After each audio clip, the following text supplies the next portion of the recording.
All right, let's talk about cybersecurity architecture. And I don't just mean putting up a few digital fences. No. We're talking about building a full-on digital fortress, something with layers upon layers, designed to stop even the smartest attackers in their tracks. Think about that for a second. It's a huge question, right? Because in our world, that one tiny crack isn't a loose stone. It's an unpatched server. It's a single weak password. But the result?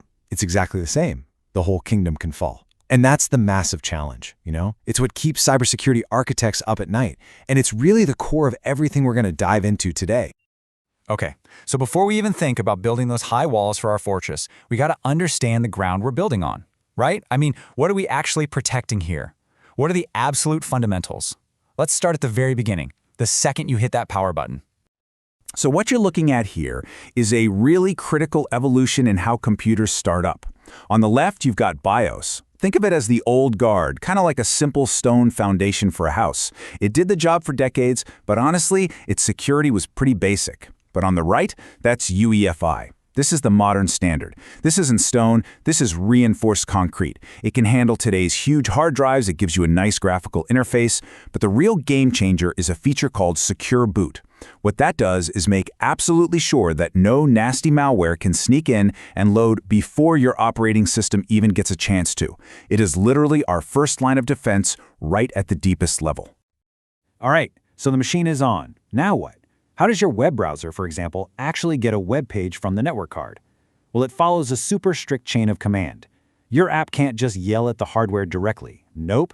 It has to make a formal request called a system call to the big boss, the kernel. That's the core of the operating system. The kernel is like the ultimate gatekeeper. It looks at the request, and if it approves, it uses these translators called device drivers to pass the final order down to the actual hardware. Every single thing that happens on your computer follows this path, which is why securing every single one of these steps is just so important. Okay, we've got our foundation sorted. Now for the fun part, the blueprints. Real architects, they don't just start throwing up walls and digging moats wherever they feel like it. Of course not. They follow a plan, a specific philosophy, a grand design that shapes how the entire fortress is going to work. And in cybersecurity, there are really two big, dominant philosophies right now. Over on the left, you've got defense in depth. This is your classic medieval castle. It's got those high walls, a big moat, guards at the front gate, the whole deal. The key idea here is that once you're inside, you're pretty much trusted. But then on the right, you have zero trust. This is a totally different ballgame. This is like a modern spy agency headquarters. It doesn't matter who you are. Every single door requires a keycard scan, every time. Nothing and nobody is trusted just because they're inside. So let's dig into that defense in depth idea a little more. It is all about layers, one after another. Your perimeter, that's the main castle wall, right? That's your firewalls. Okay, so say an attacker gets past that. Well, now they've hit network segmentation, which is like smaller walls dividing up the inside of the castle.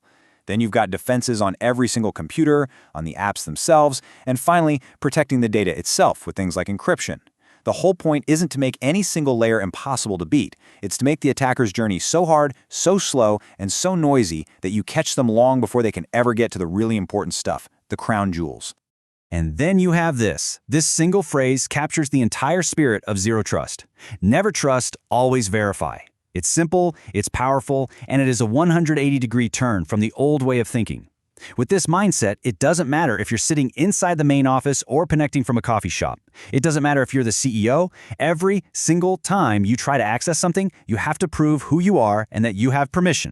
So how do you actually do zero trust? Well, one of the key tools is something called microsegmentation. And this is where our castle analogy gets really good. Remember how defense in depth built walls between different courtyards? Well, microsegmentation goes way further. It puts a strong locked door on every single room inside the castle. So even if an attacker manages to get in through a window, they're not free to roam around. They're trapped in that one room, completely unable to move laterally and start looking for the good stuff. Okay, so all this theory is great. But what happens when the blueprints are flawed? Or maybe even worse, what happens when you have a good blueprint, but you just don't follow it? Well, you get a disaster. And the 2017 Equifax breach is probably one of the most painful, infamous examples of exactly that. A total breakdown of both architecture and basic procedure. Just look at this timeline. It shows you the exact moment the crack in the wall appeared. In March, a really serious security flaw was discovered on a piece of software they were using, and a patch was released right away. But the attackers didn't even get in until May. That's a 2-month gap where they were just wide open, exposed to a vulnerability that the whole world knew about. Equifax had the fix. They knew about the problem, and it just wasn't applied. Now, the technical name for this is kind of nerdy. It's called an OGNL injection. But you really don't need to be a coder to get what happened. Just imagine you're filling out an online form. In the name box, the website is expecting, well, a name. But the attackers figured out how to sneak a secret command into that name box. So when Equifax's server looked at it, it didn't just see John Smith, it saw John Smith and, oh, by the way, run this malicious code for me. And the server just did it. Boom, the attackers were in. And once they were inside, it was basically a cakewalk. They used that one little vulnerability to get their initial foothold. And from there, the internal network was just wide open. It was that classic hard shell, soft, chewy center model. So they could just wander around, moving from server to server, completely undetected, until they hit the jackpot. Databases with the personal information of 147 million people. And all they had to do was copy it and waltz right out the digital door. You know, a catastrophe like this, it's awful. But it's also where we learn some of the most critical lessons. So let's look back. How could a properly designed and, more importantly, a properly maintained fortress have stopped this from ever happening? Let's map the failures directly to the fixes. Let's just connect the dots here. That first attack, exploiting the known vulnerability, an automated patching system would have closed that door before the attackers even knocked. Okay, what about them moving around freely inside? That's where microsegmentation would have trapped them in one spot. And finding and accessing those databases? Nope. Strict access controls and the principle of least privilege mean that the server they broke into should never have been allowed to even talk to those databases in the first place. And finally, even if all that failed, stealing huge amounts of data should have set off all kinds of alarms. Continuous monitoring would have spotted that weird activity right away. And this really gets to the heart of it. We can talk all day about cool tech like zero trust and microsegmentation, but at the end of the day, the biggest failure at Equifax wasn't technology. It was process. It was people. You can have the best fortress blueprint on the planet, but if your guards just forget to lock the main gate at night, well, what's the point? The patch was there. The fix existed. Their process for applying it simply failed. But the story never really ends, does it? The work of a cybersecurity architect is never, ever done. Because just when you think you've secured the current kingdom, the whole world changes. The battlefield just keeps shifting to new and uncharted frontiers. And right now, one of the biggest new frontiers is the world of Web3 and blockchain, powered by something called a smart contract. The easiest way to think about a smart contract is like a super smart digital vending machine. It's just a bit of code that lives on the blockchain, and it's programmed to automatically complete a deal. Maybe release some money or transfer ownership of something as soon as its conditions are met. No banks, no lawyers, no middlemen. It's amazing, it's revolutionary, but it also means that the code is the law. And if that code is wrong, there's no one to appeal to. And when there's a flaw in that code, the fallout is instant and it's permanent. Take a look at this number.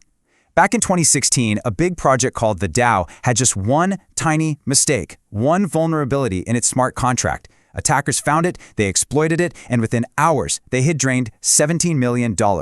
And the crazy part? There was no undo button, no bank to call to reverse the charges. Like I said, the code was the law, and in this case, the law had a loophole.